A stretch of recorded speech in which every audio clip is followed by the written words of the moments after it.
Assalamualaikum warahmatullahi wabarakatuh. Innal hamdalillah nahmaduhu wa nasta'inuhu wa nastaghfiruh wa na'udzu billahi min shururi anfusina wa sayyiati a'malina. Man yahdihillahu fala mudilla lahu wa man yudlil fala hadiya lahu waliyyan murshida. Asyhadu an la ilaha illallah wahdahu la syarika lahu wa asyhadu anna sayyidina Muhammadan 'abduhu wa rasuluhu wa khaliluhu. بلغ رسالة وأدى الأمانة ونصح الأمة فكان خير رسول لخير أمة أخرجت للناس تأمرون بالمعروف وتنهون عن المنكر وأولئك هم المفلحون. اللهم صل وسلم وبارك عليه وعلى آله ومن تبعهم ومن والاه واتبع هداه أما بعد. قال الله تعالى في محكم تنزيله: أعوذ بالله من الشيطان الرجيم. بسم الله الرحمن الرحيم. فاسألوا أهل الذكر إن كنتم لا تعلمون. صدق الله العظيم. وقال رسول الله صلى الله عليه وسلم في حديث: العلماء ورثة الأنبياء. صدق الله وصدق رسوله الكريم ونحن على ذلك من الشهيد والشاكرين والحمد لله رب العالمين. Bukan yang pertama, marilah senantiasa kita memuji Allah Subhanahu wa Ta'ala Jalla Jalaluhu pada pagi hari yang istimewa ini. Kita dapat berjumpa, berhadir di Majelis Permusyawaratan Ulama Al-Aqiyah, terutama berjumpa dengan para ulama, sesepuh, para abu. Mudah-mudahan pertemuan pada hari ini Allah Ta'ala berikan keberkahan, insyaAllah. Amin ya Allah. Selamat pagi dan salam kepada panutan kemuliaan kita bersama Baginda Rasulullah Sallallahu Alaihi Wasallam alladzi tawakkala ala mahajjatil bayda linuha kana hadiha la yaziqu anha illa halik, yang telah meninggalkan dari atas petunjuk yang jelas dan hujah-hujah yang nyata. Penghormatan ketakliman saya berbagi kepada guru saya, guru kita, Abu Ketua MPU Fatihah Jabarat Daya, Abu Muhammad Dahlan, yang berhadir dan sudah memberikan kata sambutan, juga sebenarnya kata kunci daripada pertemuan kita pada hari yang berbahagia. Mudah-mudahan beliau diberikan kesehatan oleh Allah Subhanahu wa Ta'ala sehingga terus bisa menginspirasi kita semua. Amin ya Allah. Kemudian penghormatan dan ketakliman kepada para abu wakil ketua yang sudah berhadir, juga kepada para abu, para kuren, tungku-tungku, dan juga kepada Bapak Sekretariat. Kalau saya panggilan saya beri sebuah Dr. Marga dan kepada seluruh yang tidak saya sebutkan satu-satu, baik sekretariat dan semuanya, tidak mengurangi penghormatan dan ketakliman ya, karena pada hari ini saya sebenarnya sudah pahit dari Abu dan sudah menyampaikan, karena memang Rasulullah SAW dalam hadis yang diriwayatkan oleh Imam Abu Abdillah Muhammad Ismail bin Ibrahim bin Mughirah bin Bashir Al-Bukhari menyebutkan di sebuah hadis bahwa man arada yusada fi athari wa in sara fi athari falyasrah man arada yusada fi aslihi wa in sara fi athari falyasrah. Jadi menghubungkan tali silaturahim. Jadi hari ini saya ingin menghubungkan silaturahim sebagai seorang murid yang datang kepada gurunya, seorang anak yang datang kepada orang tuanya, seorang pelajar yang datang ingin meminta petunjuk dan arahan. Karena yang hadir di sini sebahagian saya kenal dengan baik guru saya, dan juga secara usia pengalaman hidup jauh di atas saya. Cuma sebagai bentuk penghormatan silaturahim karena sudah datang, diberikan waktu untuk berbicara. Saya ingin mungkin melaporkan sedikit kepada Abu bahwa hari Jumat pagi saya di Banda Aceh dengan seorang teman, beliau ahli IT. Jadi kami jalan pelan-pelan, kemudian sampai sore sekitar jam 5 sore hari Jumat. Dan alhamdulillah ada satu agenda yang sudah saya komunikasikan dengan teman dengan ulama. Alhamdulillah pagi Sabtu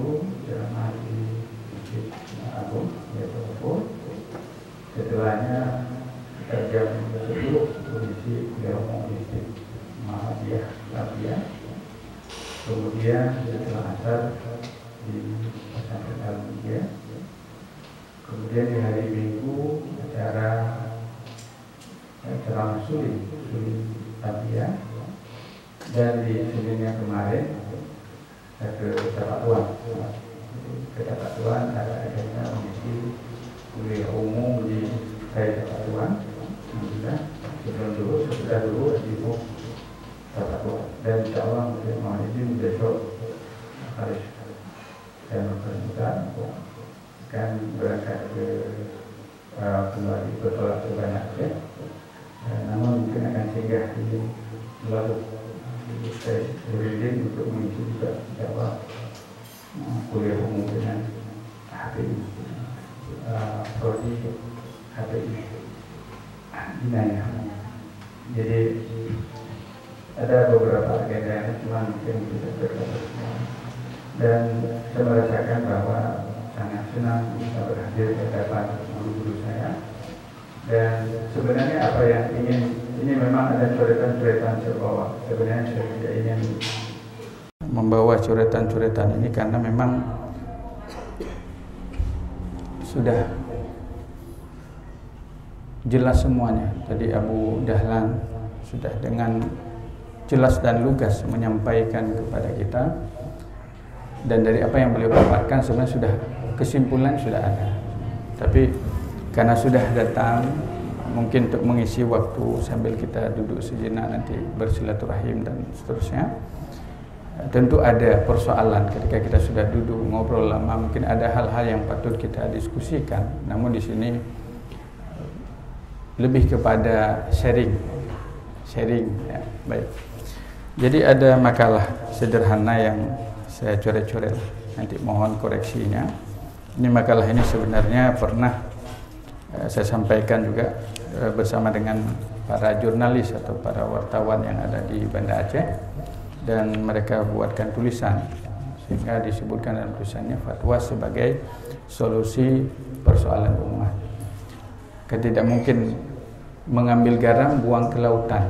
Ini yang hadir lautan, sebiji garam menggarami laut kan tidak mungkin gitu.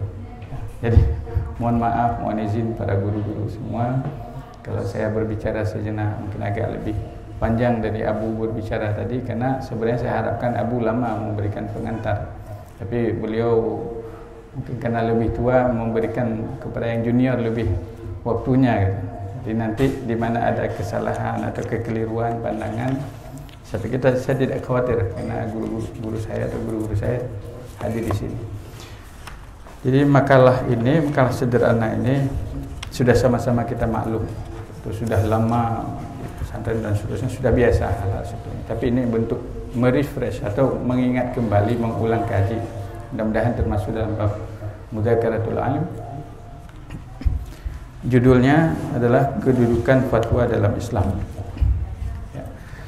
Di sini saya ingin membaca sedikit ya, di paragraf pertama di pendahuluannya. Sesungguhnya fatwa dalam Islam memiliki kedudukan yang tinggi dan mulia karena berisi jawaban terhadap persoalan keislaman baik dalam aspek akidah, akhlak, ibadah, dan muamalah yang merupakan persoalan yang terus berkembang. Jadi intinya fatwa sebagaimana hal yang kita maklumi bersama persoalan yang penting. Jadi fatwa juga dia memiliki akar kata. Ini saya mohon maaf dulu bahwa mengenai fatwa kenapa boleh sedikit saya berbicara fatwa, karena alhamdulillah mungkin hampir 10 tahun di S2 UIN Arani di Sudan kajian kita memang tentang fatwa. Tapi itu kajian teori, masih di buku atau kitab. Tapi aplikasi tentu guru-guru para abu lebih paham. Nah, di sini di halaman pertama saya baca matannya sedikit.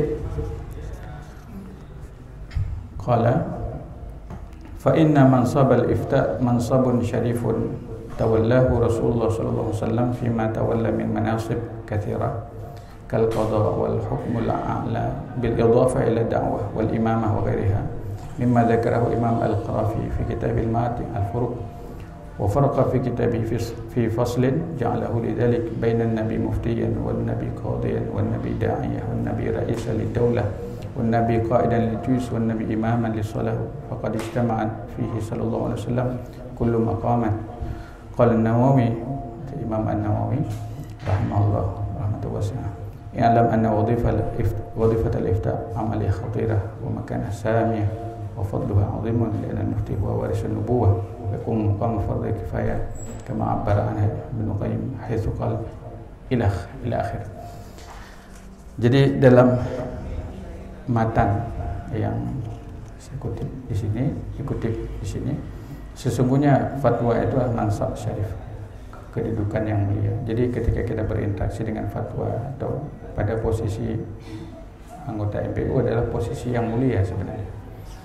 Ya.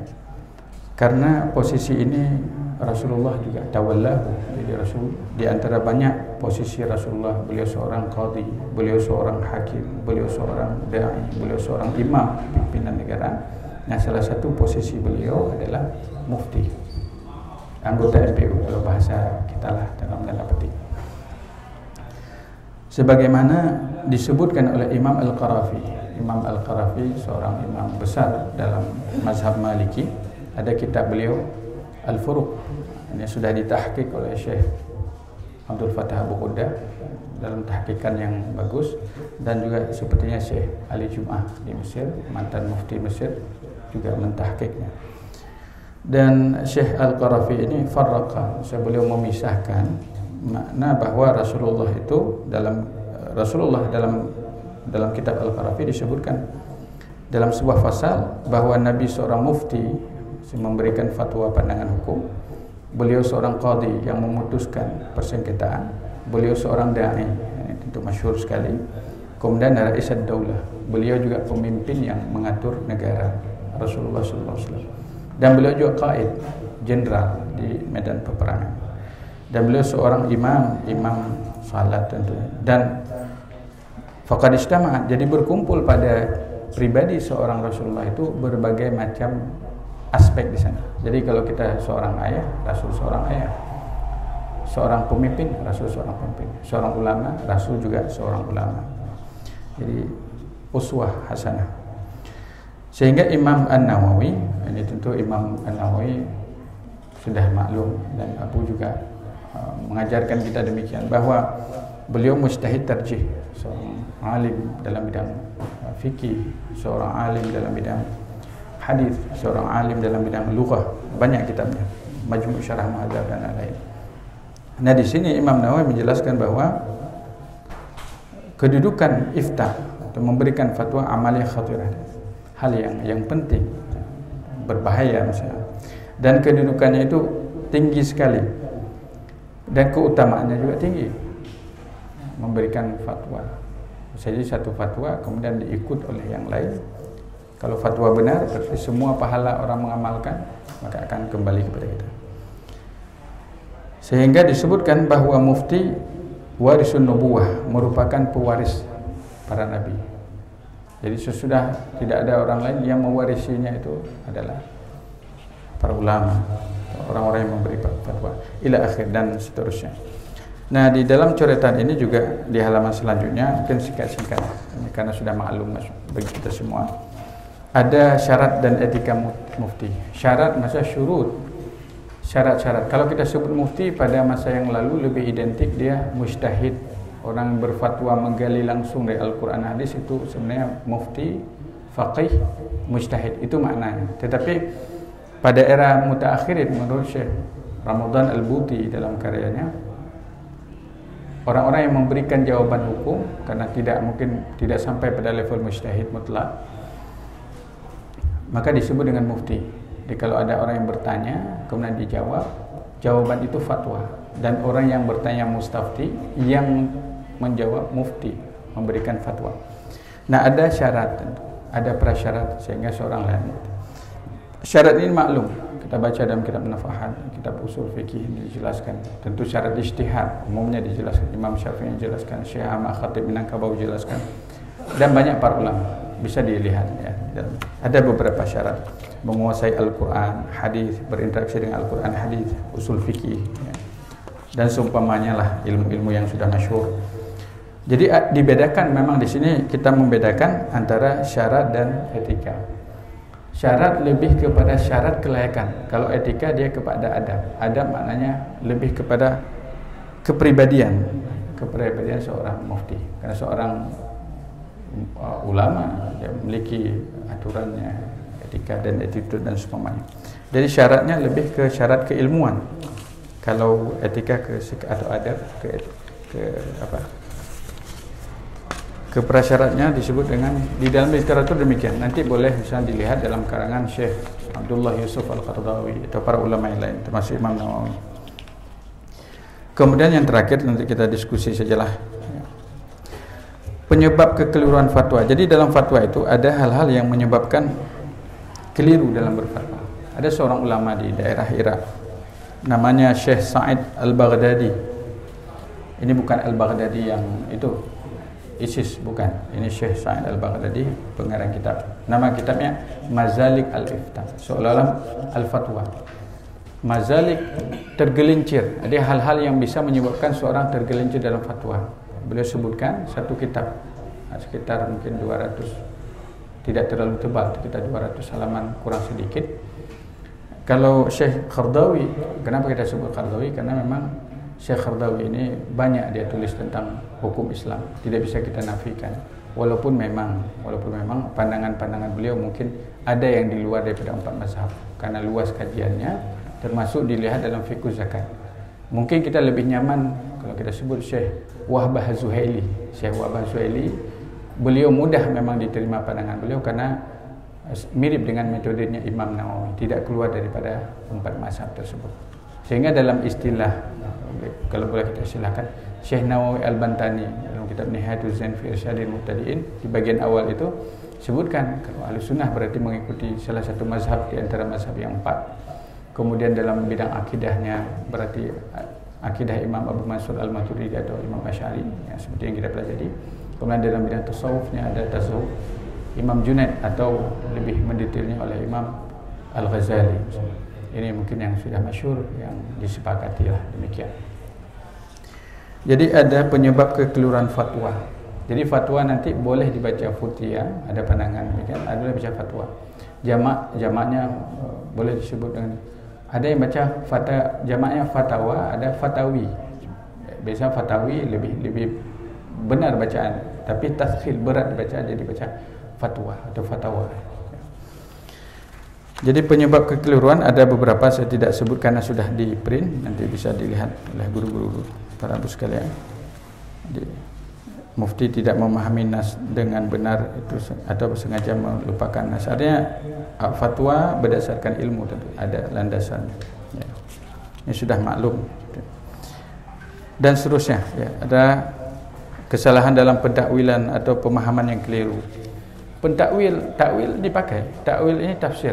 Rasul mendoakan Ibnu Abbas, Allahumma faqihhu fid din wa 'allimhu min ta'wil. Ya Allah, berikan pemahaman kepada Ibnu Abbas dalam bidang agama, tafaqquh, wa 'allimhu min ta'wil. Ajarkan kepadanya tafsir takwil.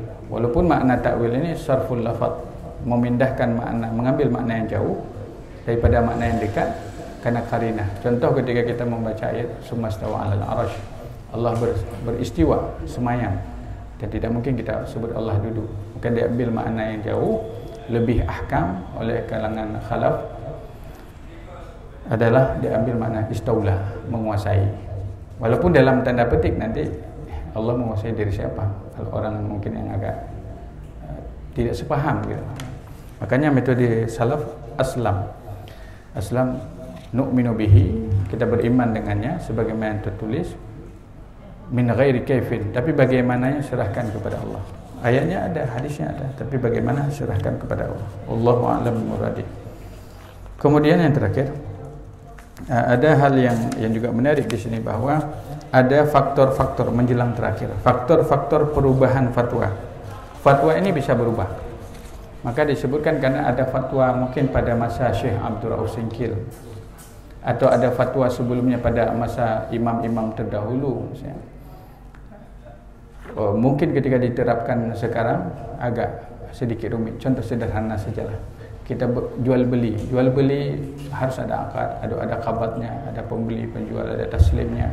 Tapi kan tidak mungkin kita membeli barang-barang yang kecil misalnya. Kita akad juga barang-barang kecil. Atau istilah sekarang mu'atah, jual beli yang sudah maklum, kita kasih uang mungkin berapa puluh ribu rupiah, ambil barang kita jalan. Yang sebenarnya jual beli kan tidak mungkin kita jual beli kendaraan Honda, kita tidak ada akad, kasih uang berangkat terus. Pasti disebut tidak sah. Tapi kalau benda-benda kecil udah maklum gitu, boleh mu'atah. Ini mungkin pergeseran, di antara pergeseran dan mungkin banyak contoh-contoh yang lain. Sehingga disebut ada istilah, Ibnu Qayyim juga menyebutnya. Saya kutip Ibnu Qayyim karena Abu Ya Doktor guru Abu juga menyebut dalam buku penggalian hukum Islam dari masa ke masa, disebutkan Ibnu Qayyim. Jadi ini ucapan yang masyhur dalam kitab yang Alamu Waqi'in dan kitab-kitab yang lain. La yunkaru taghyirul ahkam bi taghayyur azman. Ada istilahnya taghyir fatwa wa ikhtilafuha bihasab taghyir azminah wal amkinah wal ahwal wal niyah wal ibadah. Jadi kadang-kadang fatwa itu bisa berubah dalam makna tetap dalam koridor Al-Quran, Sunnah, Ijma', Qiyas, tetapi ada perubahan sesuai dengan kondisi zaman. Tidak mungkin hal-hal yang pada zaman dahulu kita terapkan sepenuhnya pada masa sekarang. Mungkin dulu orang mungkin tingkat ketakwaannya jauh daripada sekarang. Maka para ulama juga memahami kondisi zaman, disesuaikan dengan kondisi zaman, sehingga Islam nanti dalam konteks salihul likulli zaman wa makan, layak di setiap tempat, di setiap waktu. Ini namanya elektabilitas ataupun namanya efektivitas hukum Islam, sehingga mampu menjawab berbagai persoalan. Tidak ada persoalan dalam Islam ini tidak terjawab di dalam hukum Islam. Ya. Kemudian nanti juga kalau kita melihat bahwa fatwa itu dari masa, karena orang yang pertama memberikan fatwa itu Rasul, mufti. Pada masa Rasul hidup, beliau marja atau marji, tempat orang bertanya Rasulullah, berbagai persoalan Rasulullah, yang sebagian dalam konteks Al-Quran ya, dijawab oleh Allah Subhanahu Wa Taala. Jadi beliau fatwa. Kemudian setelah beliau wafat, beliau berkhutbah di Haji Wada, hadir sekitar 124.000. Ada pandangan menyebut 90.000 dalam kitab Nurul Yakin karangan Syekh Khudari Beg. Ada yang mengatakan 114.000 dalam kitab Sirah Nabawiyah Durus wa Ibar karangan Syekh Mustafa Sibai. Ada dalam kitab Rahiqul Maktum karangan Saifur Rahman Al-Mubarakfuri 124.000 atau 148.000. Beliau menyebut. Tapi intinya ada ihsa, kira-kira saja, takdiri saja, kira-kira saja kata beliau. Tapi intinya banyak. Nah, dari 100.000 sekian itu yang memberikan fatwa, Ibnu Qayyim tulis demikian dalam Alamu Waqi'in di jilid pertama. Cuma sekitar, dan Syekh Sayyid Muhammad Alawi Al-Maliki juga sebut dalam kitabnya Manhalul Latif ketika menjelaskan tentang keutamaan sahabat Rasulullah. Itu tidak banyak yang memberikan fatwa, hanya sekitar 123 orang dari 100.000, 102. Jadi berapa 1% dari berapa persen itu. Jadi itu pun bertingkat-tingkat. Ada yang cuma satu fatwa saja diriwayatkan dalam sebuah persoalan, cuma satu fatwa sahabat. Ada yang banyak, ada yang pertengahan, ada yang paling banyak. Mungkin di antara yang banyak itu termasuk Aisyah, mungkin dalam persoalan rumah tangga Rasulullah, Aisyah lebih banyak tahu. Abu Hurairah yang sering bersama dengan Rasulullah, Anas bin Malik yang menjadi pembantu Rasulullah. Ada sahabat-sahabat yang lain, Ibnu Abbas juga termasuk fatwanya banyak. Atau Umar Ibn Khattab, Ali bin Abi Thalib. Nanti disebutkan demikian.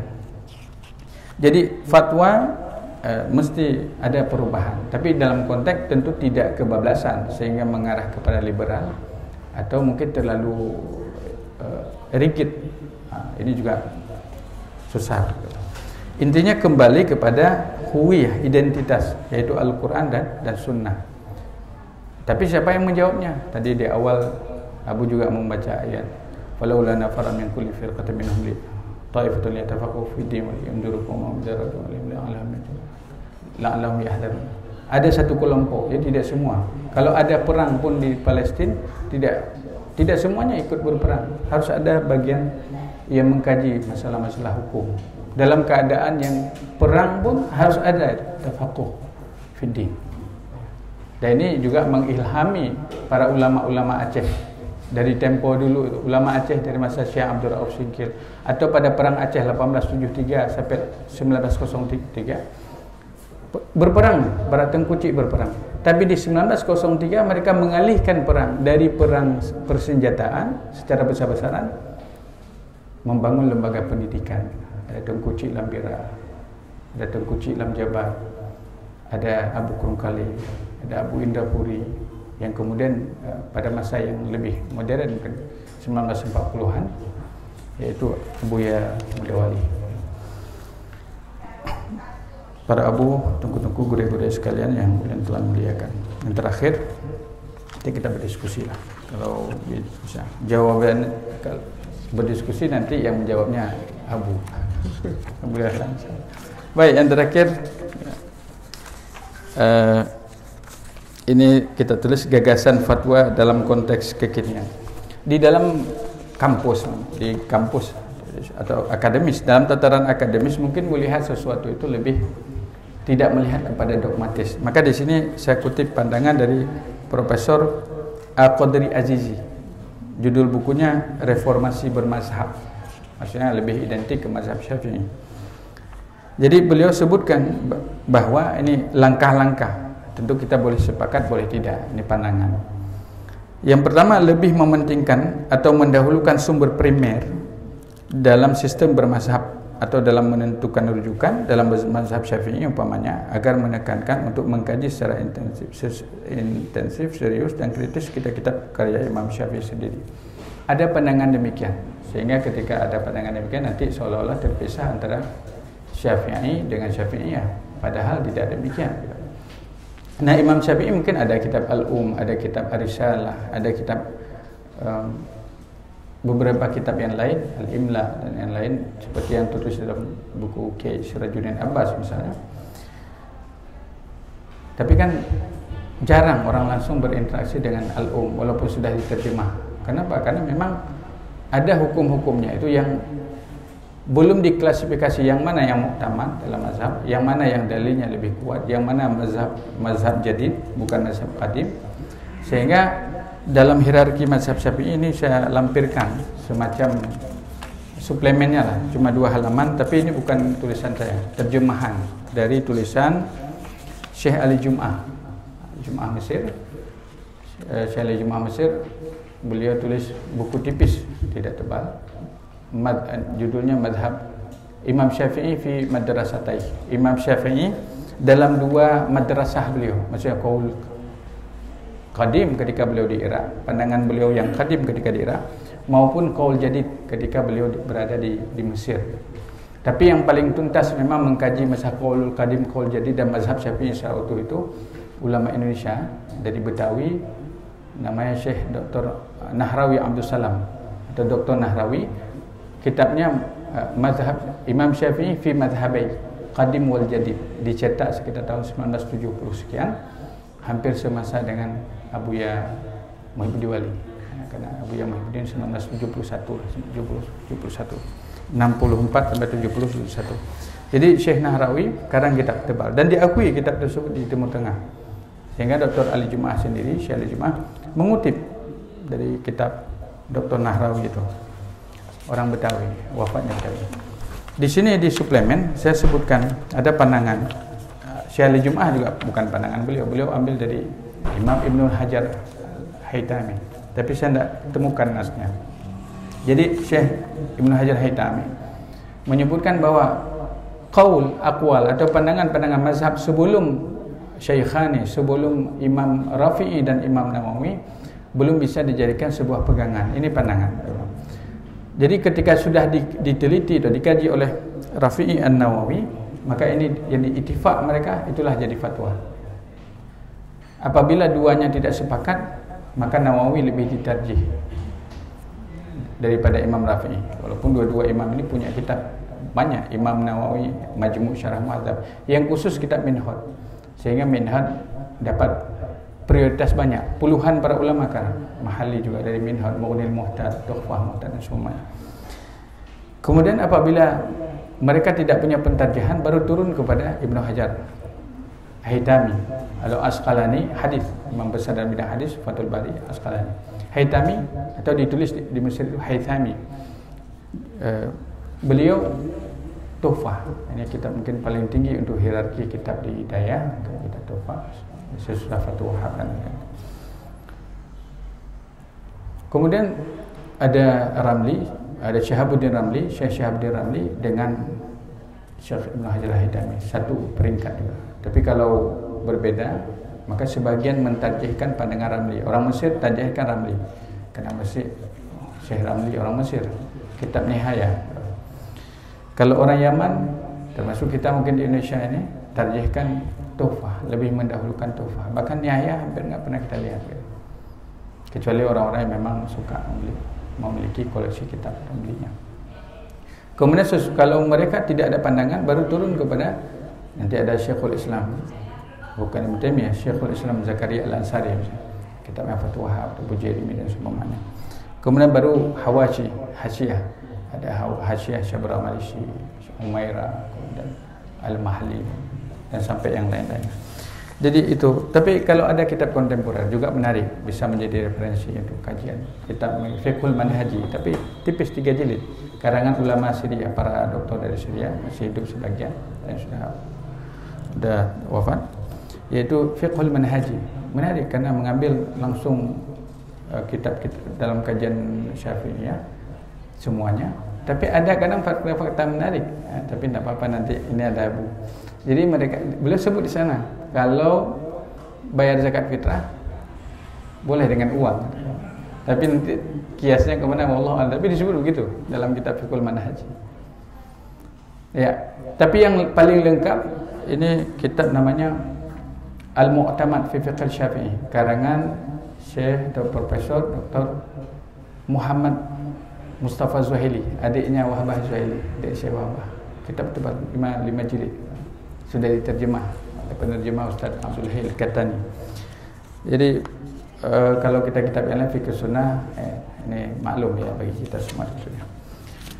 Jadi gagasan mengenai fatwa dalam konteks kekinian, ini ada pandangan Prof. Qadri Azizi. Saya tidak baca lagi poinnya, sudah maklum 6 semuanya 6. Tapi yang intinya disebutkan fatwa karena mungkin mujtahid ahli hukum sudah susah sekali pada derajat mutlak, maka sudah tertutup derajat fatwa misalnya, atau pada tataran mujtahid mutlak bukan fatwa. Maka lebih selamat memang kelembagaan seperti Majelis Permusyawaratan Ulama Indonesia misalnya, atau di Aceh, MBU Aceh. Karena Aceh ini sebenarnya lebih duluan ada MPU itu sebelum ada MUI. MUI pada masa Buya Hamka 1975. Kita 65 pada masa sudah pemberontakan PKI, para ulama Tengku Haji Abdullah Ujung Rimba buat pertemuan, digagas nama Majelis Ulama Aceh dari 65. Kemudian ke 75 nanti dari MUA Majelis Ulama Aceh jadi MUI Dista, Majelis Ulama Daerah Istimewa Aceh. Kemudian baru tahun 2000-an 2010 atau 2010 sesudah ada kanun kekhususan Aceh, barulah jadi MPU Aceh. Makanya yang terkodifikasi mungkin fatwa-fatwa yang ada MPU itu tahun 2010 baru Masa Abu Samsul Ibrahim. Nah, ada fatwa kelembagaan dan hampir semua organisasi itu ada. Muhammadiyah ada lembaga tarjihnya, NU ada, Nahdlatul Ulama ada, Bahsul Masail, Perti juga ada ulamanya, fatwanya, Fatwa Al-Jamaatul Wasliyah juga ada. Jadi ada di Mesir juga ada namanya Darul Iftah. Itu yang terkenal Ali Jum'ah, Syekh Al-Jum'ah, sekarang Syekh Alam, Syekh Syauqi Alam. Di Saudi, di Yaman juga ada, di Sudan juga ada lembaga. Kalau di Malaysia bahkan disebutkan majelis, ada JAKIM, Jabatan Keagamaan Malaysia, ada juga Mufti Wilayah Persekutuan. Jadi ada lembaga-lembaga ulama di sana juga. Dan tentu termasuk kita di Aceh ya, MPU dan Abdiyah khususnya. Terakhir penutup, saya baca saja ini. Di sini disebutkan akhir dari fatwa keagamaan tidak lain agar masyarakat muslim mengetahui secara persis duduk persoalan yang sebenarnya dalam menghadapi segala peribadatan dan non-peribadatan, ataupun tegasnya mengetahui secara mantap tentang masalah sosial keagamaan maupun sosial kemasyarakatan, sehingga umat Islam pada masa modern sekarang ini tidak canggung dalam menghadapi segala problematika yang muncul di permukaan bumi ini. Namun berkat ilmu pengetahuan dan teknologi yang tinggi, umat Islam mampu mengantisipasi sesuatu yang bakal terjadi melalui proses penalaran yang mantap, serta mampu menjabarkan ajaran Islam secara murni di tengah-tengah kehidupan masyarakat yang serba kompleks ini. Makanya juga perlu melihat hukum itu juga dalam pandangan kacamata kedokteran atau kacamata yang lain, dalam tujuan juga untuk supaya benar teori. Kalau dulu pernah orang sebut bumi datar, sehingga ini menjadi sebuah persoalan yang besar. Tapi lambat laun ketika orang sudah sampai di antariksa, dilihat ternyata bumi bulat, kesimpulannya berubah. Jadi ada ilmu yang lain. Kalau saya dulu kecil-kecil ni ada adik saya, Pak Musalim, Tengku Musalim. Saya belajar sama beliau dulu geografi. Enak kalau setiap beliau masuk, enak kita dengarkan karena menguasai bahannya dan banyak contoh-contohnya gitu. Ya, tapi nggak tahu sekarang masih ingat beliau geografinya atau enggak. Kemudian tahun 96 baru beliau ceramah, beliau perdana ceramah tanya ke saya, "Tiban ceramah apa?" "Nagot penuh." "God." Ini sekilas saja lah. Terakhir ya. Mohon maaf nih Abu, sekilas. Dengan demikian, mufti dituntut untuk mewujudkan semangat pembaharuan dengan berbagai pendekatan baru demi lahirnya fatwa yang akurat dan mampu menjawab problema masyarakat Islam yang demikian majmuk. Mufti harus mampu menampilkan wajah Islam yang dinamis dan sesuai dengan konteks kekinian agar Islam dirasakan menjadi rahmat bagi semesta. Oleh karena itu, prinsip yang wajar yang harus dipegang dalam pembaharuan hukum Islam khususnya dalam berfatwa adalah semboyan atau adagium ungkapan Arab yang berbunyi atau makulah al-muhafadhah ala qadim salih wal akhdhu bil jadid al aslah, memelihara khazanah klasik yang sudah ditinggalkan oleh para ulama kita yang begitu luas dalam bidang berbagai bidang fikih, tafsir, hadis dan sebagainya, lughah dan sebagainya, dan tidak menutup diri dengan hal-hal yang baru yang lebih baik, terutama dalam bidang kedokteran, dalam bidang akad-akad ekonomi syariah. Ini tentu ada hal-hal yang baru yang mungkin belum ada pada masa yang lalu. Mungkin demikian yang bisa disampaikan. Mohon maaf mungkin agak sedikit mengambil waktu para abu, gure-gure dan sekalian. Dan tentunya sebagaimana di awal kita sampaikan bahwa semangat silaturahim, persaudaraan, dan hadir di sini saya sebuah kehormatan. Saya memang ada beberapa 1-2 agenda Budi Blang Pidi, tapi agenda dengan MPU ini keringatan terus. Sebelum saya turun saya lihat keringat saya, karena saya akan berjumpa dengan guru-guru saya yang lebih paham. Jadi sering saya sampaikannya peribahasa acara MPU. Saya sampaikan sama saudara-saudara saya, doa semua lancar semuanya, mudah-mudahan. Jadi mudah-mudahan acara berlangsung dengan khidmat dan baik, dan terima kasih juga sudah dipersilahkan dan dibaca sedikit CV yang sebenarnya sudah kenal semuanya dengan saya, Nur Khalid Sumtar, karena anak Abi. Mudah-mudahan silaturahim ini menjadi meningkat dan mudah-mudahan Allah Ta'ala turunkan keberkahan kepada kita semua. Demikian adanya, mohon maaf apabila tidak pada tempatnya, saya kembalikan kepada Bapak Moderator. Ilmu tanyo benar, amai tanyo benar, kure tanyo benar, ngak selamat dunia akhirat.